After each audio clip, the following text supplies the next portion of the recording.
Religious Islam turned back thieves and halal, covering generally. Veiling is said to be merely a human merit among all living things, and this is true.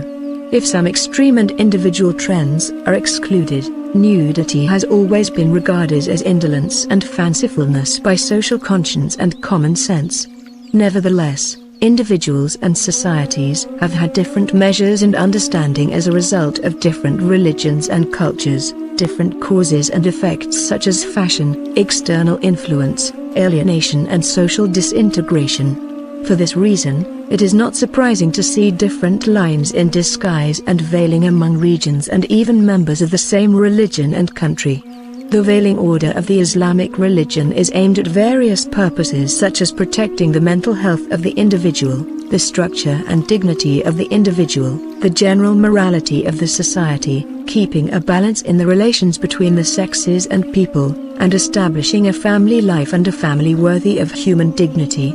The fact that men and women are subject to different provisions in covering is also a distinction made by considering the creation characteristics of two different sexes.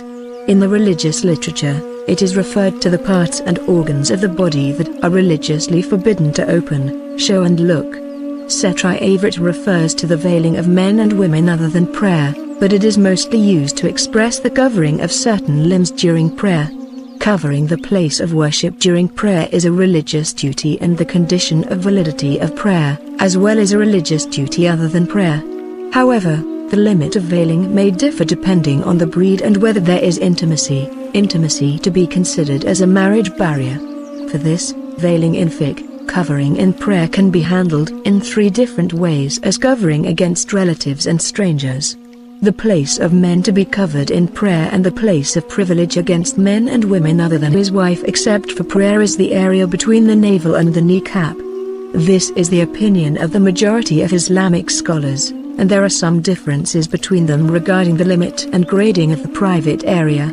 According to Hanafi and Shafis, the place of privilege against women and their intimates, namely the male relative, who has a permanent marriage disability, is like a private place for men. In Maliki and Hanbali sects, the predominant view is that the woman's private body is a private part of her body except for the hands, face, head, neck, arms, feet and calves and should be covered.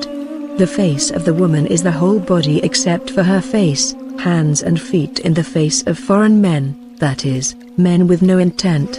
This is the opinion of the Hanafi sect, and according to other fiqh sects, the feet of the woman are also private.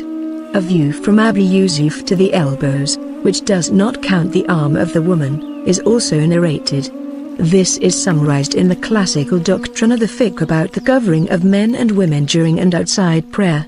As for the provisions in the Quran and Sunnah regarding the veiling of men and women, it is seen in the Quran that the subject is handled on a principle basis and with a moral reference, and some provisions are introduced especially for women, and some additional rules are mentioned in the circumcision. Regarding the Quran, although men are asked to keep their eyes from looking at haram, to protect their races, and not